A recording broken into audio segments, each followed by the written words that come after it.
Hi everyone, welcome to Prami Telugu blogs. ఎలా ఉన్నారు అందరూ? నేను కూడా చాలా బాగున్నాను. ఇవాళ మీ ముందుకు ఒక ఇంట్రెస్టింగ్ రెసిపీ తీసుకొచ్చాను. అదేంటంటే సిజ్వాన్ వెజ్ నూడిల్స్. నూడిల్స్ అంటే చాలా మందికి చాలా ఇష్టం ఉంటుంది, అందులో నేను కూడా ఒకదాన్ని. ఇవాళ ఈ సిజ్వాన్ వెజ్ నూడిల్స్కి సిజ్వాన్ సాస్ కూడా నేను ఇంట్లోనే ప్రిపేర్ చేశాను, అది కూడా మీకు ఈ వీడియోలో చూపిస్తాను. వీడియోలోకి వెళ్ళే ముందు మీకు ఒక చిన్న రిక్వెస్ట్. సో మీరు కనుక నా ఛానల్ ఫస్ట్ టైం చూస్తున్నట్లయితే please do subscribe, like and share. అలానే సబ్స్క్రైబ్ చేసుకున్నాక దాని పక్కనే బెల్ ఐకాన్ ఉంటుంది, అది కూడా క్లిక్ చేయండి. అది క్లిక్ చేయడం వలన నేను ఫర్దర్ ఏ వీడియోస్ పోస్ట్ చేసినా మీకు నోటిఫికేషన్స్ వస్తుంది.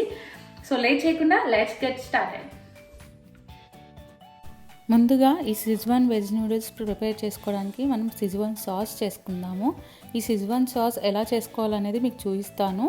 మనం ఈ సిజ్వాన్ సాస్ తయారు చేసుకోవడానికి ముందుగా ఇలా నేను 2 హ్యాండ్ఫుల్స్ ఆఫ్ రెడ్ చిల్లీస్ని వాటర్లో సోక్ చేశాను, ఒక 2 to 3 hours. మీ దగ్గర ఒకవేళ టైం లేదు అనుకుంటే మీరు హాట్ వాటర్లో సోక్ చేయండి, త్వరగా సోక్ అయిపోతుంది. సో నెక్స్ట్ ఇలా సోక్ అయిన వాటిని చూసారా మెత్తగా అయ్యాయి, వీటిని గ్రైండ్ చేసుకోవాలి. మనం ఇప్పుడు మిక్సీ జార్లో వేసుకొని గ్రైండ్ చేసుకుందాం పేస్ట్ లాగా. ఇలా ఉన్న వాటర్ని అయితే పడేయకండి, అప్పుడే మనకి యూజ్ అవ్వచ్చు.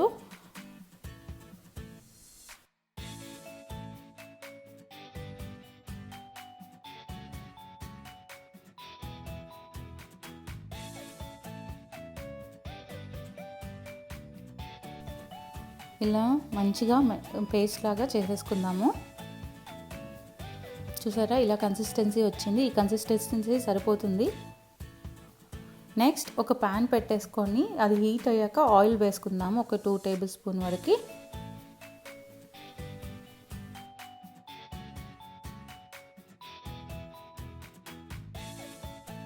ఆయిల్ హీట్ అయ్యాక అందులోకి మనము జింజర్, గార్లిక్ చిన్న చిన్న పీసెస్గా కట్ చేసుకొని తీసుకోవాలి. నేను ఒక 2 teaspoons జింజర్, 2 teaspoons వెల్లుల్లి అంటే గార్లిక్ తీసుకున్నాను. అవి తీసుకొని మంచిగా స్మెల్ పోయే వరకు, అంటే పచ్చి స్మెల్ పోయే వరకు ఫ్రై చేసుకుందాం కొంచెం. చూసారా ఇలా ఫ్రై అవుతున్నాయి. ఇలా ఫ్రై అయ్యేటప్పుడు పచ్చి స్మెల్ పోయాక మనం గ్రైండ్ చేసి పెట్టుకున్న మిరపకాయ పేస్ట్ ఉంటుంది కదా, రెడ్ చిల్లీ పేస్ట్, అది వేసుకుందాము. ఇలా పేస్ట్ వేసుకొని మంచిగా కలుపుకుంటూ లో టు మీడియం ఫ్లేమ్లో ఒక 2 to 3 minutes మగ్గనివ్వాలి, పచ్చి వాసన పోయే వరకు.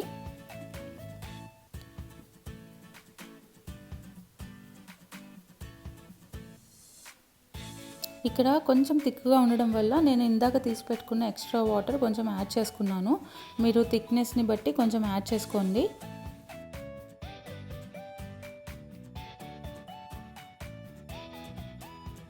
ఇలా వాటర్ పోసాక మొత్తం కలుపుకొని మంచిగా మిక్స్ చేసుకున్నాక లిడ్ పెట్టేసి దాని మీద 2 to 3 minutes మగ్గనిద్దాము. ఇలా 3 minutes మగ్గనిచ్చాక అందులోకి మనము 1 tablespoon సోయా సాస్ యాడ్ చేసుకుందాము. సోయా సాస్ యాడ్ చేసుకున్నాక అలాగే అందులో 1 tablespoon ఆఫ్ వెనిగర్ యాడ్ చేసుకుందాము. వెనిగర్ యాడ్ చేశాక నేను ఒక 1 teaspoon సాల్ట్ యాడ్ చేసుకుంటున్నాను. తర్వాత ఒక 2 teaspoons కెచప్ అంటే టమాటో కెచప్ యాడ్ చేసుకోవాలి. దాని తర్వాత నేను టేస్ట్ కోసం 1/2 teaspoon షుగర్ యాడ్ చేసుకున్నాను. షుగర్ యాడ్ చేసుకోవడం వల్ల ఏమవుతుందంటే టేస్ట్ అన్నిటిని బ్యాలెన్స్ చేస్తుంది. ఇది ఆప్షనల్, మీరు యాడ్ చేసుకోవాలంటే యాడ్ చేసుకోవచ్చు, లేదంటే లేదు. బట్ యాడ్ చేసుకుంటే బాగుంటుంది, టేస్ట్ అన్నీ బ్యాలెన్స్ అవుతాయి. మనం వెనిగర్, సోయా సాస్ అన్నీ యాడ్ చేసాం కాబట్టి. దాని తర్వాత మళ్ళీ లిడ్ పెట్టుకొని ఒక 1 to 2 minutes మగ్గనిస్తాను నేను. తర్వాత చూసారా ఆయిల్ అంతా బయటకు వచ్చేస్తుంది. ఇలా ఆయిల్ బయటకు వచ్చేసాక రెడీ అయిపోయినట్టే సాస్. సో ఇలా ఆయిల్ బయటకు వచ్చాక ఒకసారి అలా కలుపుకొని స్టవ్ ఆఫ్ చేసేసుకుందాము.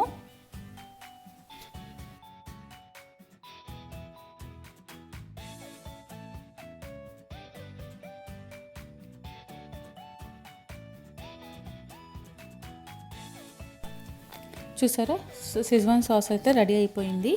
సో దీన్ని ఇప్పుడు మనం నూడిల్స్లోకి యూస్ చేసుకుందాం.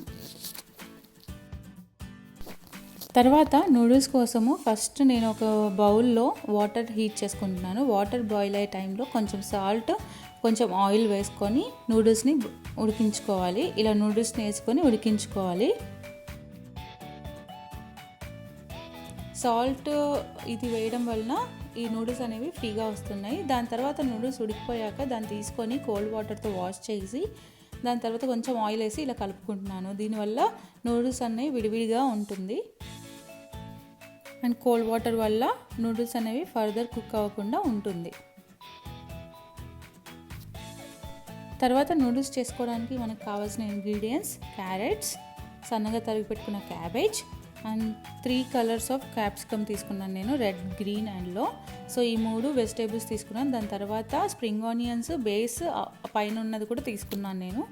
బీన్స్ తీసుకున్నా, ఒక 2 క్లోవ్స్ గార్లిక్ తీసుకున్నాను. దాని తర్వాత ఒక onion, tomato ketchup, salt, soya sauce, dark soya sauce, vinegar and మనం తయారు చేసుకున్న షెజ్వాన్ సాస్.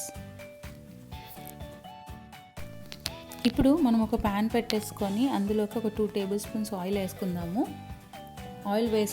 ఆయిల్ హీట్ అయ్యే వరకు పెట్టుకొని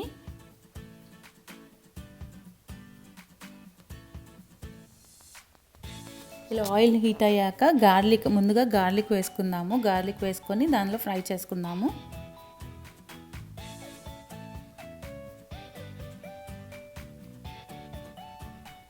గార్లిక్ ఇలా ఫ్రై అయ్యాక ఇందులోకి మనము ఆనియన్స్ వేసుకోవాలి. సో ఆనియన్స్ ఫ్రై అయ్యాక కొంచెం ట్రాన్స్పరెంట్ లాగా ఫ్రై చేసుకుందాము. ఈ నూడిల్స్లో ఏ వెజిటేబుల్స్ని కూడా మనం ఎక్కువ ఫ్రై అవ్వనివ్వకూడదు, ఎందుకంటే టేస్ట్ ఉండదు. సో ఇలా కొంచెం ఆనియన్స్ ఫ్రై అయ్యాక నేను ఈ స్ప్రింగ్ ఆనియన్స్ బేస్ ఉంటుంది కదా, ఇందులోనే వేసుకుంటున్నాను, ఫ్లేవర్ బాగా వస్తుందని. సో ఇలా స్ప్రింగ్ ఆనియన్స్ని కూడా వేసుకొని కొంతసేపు అలా ఫ్రై అవ్వనిద్దాం. సో కొంచెం ఫ్రై అయ్యాక అందులోకి మనం బీన్స్, ఇలా వెజిటేబుల్స్ ఒకటి తర్వాత ఒకటి వేసుకుందాము. బీన్స్ తర్వాత క్యాబేజ్, క్యారెట్, క్యాప్సికమ్ అన్నీ వేసుకొని మరీ మెత్తగా ఫ్రై అవ్వకుండా మనకు ఆ క్రిస్పీనెస్ ఉంచుకున్నట్లే ఫ్రై చేసుకుందాము. మ్యాక్సిమం ఒక 1 మినిట్ 1.5 మినిట్ వరకు. అలా లిడ్ కూడా పెట్టకండి. లిడ్ కూడా పెట్టడం వల్ల మనకి మాయిశ్చర్ ఫామ్ అయిపోయి మనకి మెత్తగా అయిపోతుంది. సో అది అవ్వకూడదు. మనకి వెజిటేబుల్స్ అనేవి క్రిస్పీనెస్ ఉండాలి. సో దాని తర్వాత నేను కొంచెం ఫ్రై అయ్యాక ఇందులో సోయా సాస్ యాడ్ చేసుకున్నాను 1 టేబుల్ స్పూన్ అండ్ దాని తర్వాత 1 టేబుల్ స్పూన్ వెనిగర్ యాడ్ చేసుకున్నాను. కొంచెం టమాటో కెచప్,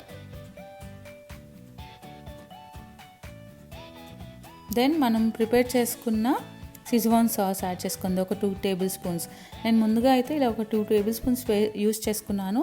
తర్వాత మనకు అవసరం పడితే మళ్ళీ యాడ్ చేసుకుందాం మనకి టేస్ట్కి తగ్గట్టు. దాని తర్వాత కొంచెమే సాల్ట్ యాడ్ చేసుకున్నాను, ఎందుకంటే మనకు ఆల్రెడీ షెజ్వాన్ సాస్లో కూడా మనం సాల్ట్ యాడ్ చేసుకున్నాము అండ్ నూడిల్స్ బాయిల్ చేసేటప్పుడు కూడా సాల్ట్ యాడ్ చేసుకున్నాం కాబట్టి నేను ఇక్కడ కొంచెం యాడ్ చేసుకున్నాను. దీని తర్వాత ఇవన్నీ ఫ్రై అయ్యాక మనము ఇలా ముందుగా ఉడకబెట్టుకున్న నూడిల్స్ని ఇందులో వేసుకొని బాగా మిక్స్ చేసుకోవాలి.